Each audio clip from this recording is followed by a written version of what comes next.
uns vocês matarão e crucificarão. A outros açoitarão nas sinagogas de vocês e... Amado, eu vou até parar aí, mas nas sinagogas de quem? Deles. Deles. A uns vocês açoitarão na sinagoga de vocês. Não é nada do Criador. Não é nada disso do Salvador. Por isso é que é repetido no Novo Testamento inúmeras vezes. Templo, sinagoga, tudo de vocês. É o que ele fala. Não era nada dele. Nada dele. Ele chegou a dizer assim, o Filho do Homem não tem nem onde reclinar a cabeça, quanto mais uma casa. Então, quando você vê linearmente sendo contado as coisas de Jesus Cristo, da Bíblia, né? Mas você vê, por exemplo, até num filme de Hollywood da vida de Cristo, você chega dentro da igreja, você acha assim, poxa, tem alguma coisa estranha, porque o que eu vi lá não é bem o que eu aprendo aqui, é um pouquinho diferente. Basta assistir um filme da vida de Cristo linearmente. Verdade. E aí a pessoa fica o quê, amada? Confusa. Porque a pessoa não vai conseguir associar uma coisa a outra. Não vai conseguir associar esse Jesus da vida de Cristo, do filme, que é morto pelo sistema religioso, com o Jesus que eles pregam dentro das denominações. E o pouco que prega, porque na maior parte do tempo fala de, se for caso de mulher, Esther, Ruth, tantas outras. Noemi, se for caso de homem, José, Abraão, Davi, Moisés, Salomão e por aí. A verdade é que a pessoa não dá nem tempo para raciocinar.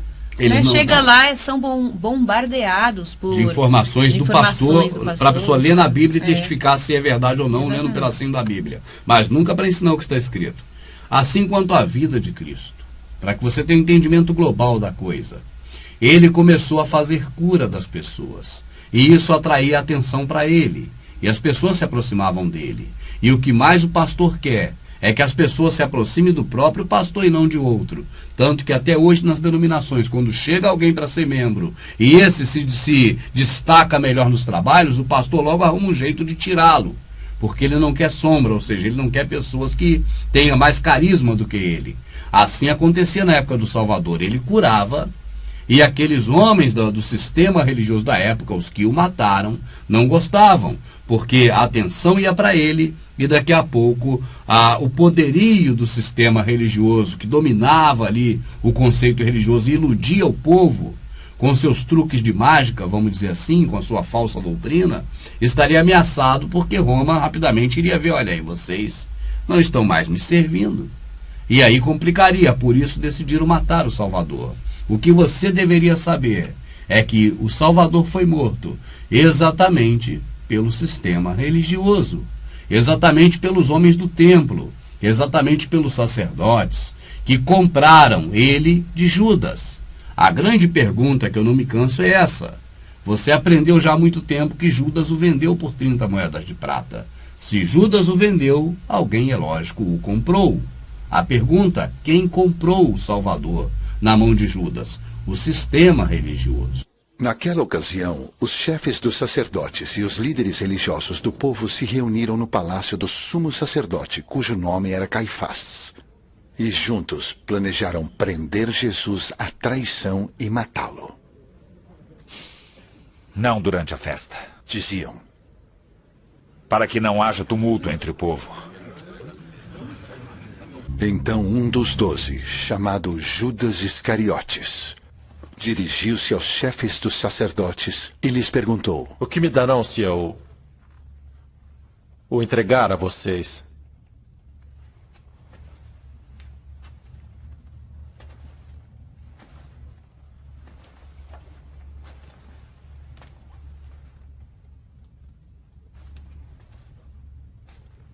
E lhe fixaram o preço: 30 moedas de prata.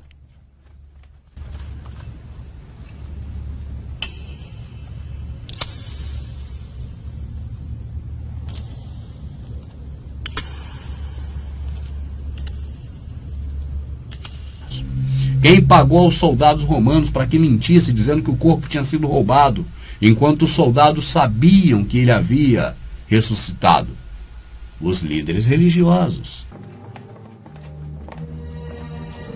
Quando os chefes dos sacerdotes se reuniram com os líderes religiosos, elaboraram um plano, deram aos soldados grande soma de dinheiro, dizendo-lhes: Vocês devem declarar o seguinte: Os discípulos dele vieram à noite e furtaram o corpo, enquanto estávamos dormindo. Se isso chegar aos ouvidos do governador, nós lhe daremos explicações. E livraremos vocês de qualquer problema.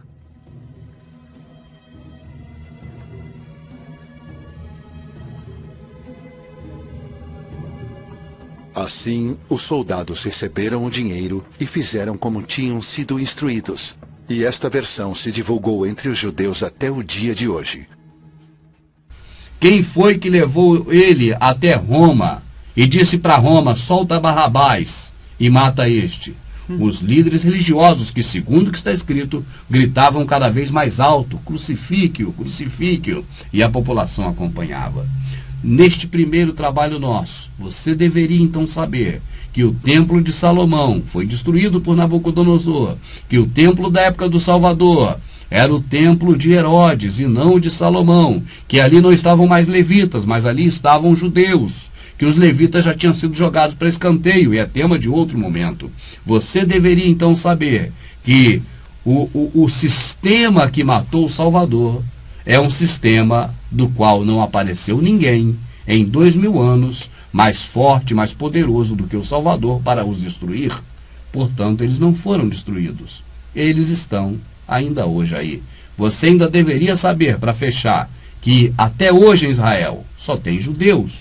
Procure outra tribo hoje em Israel e vê se você encontra.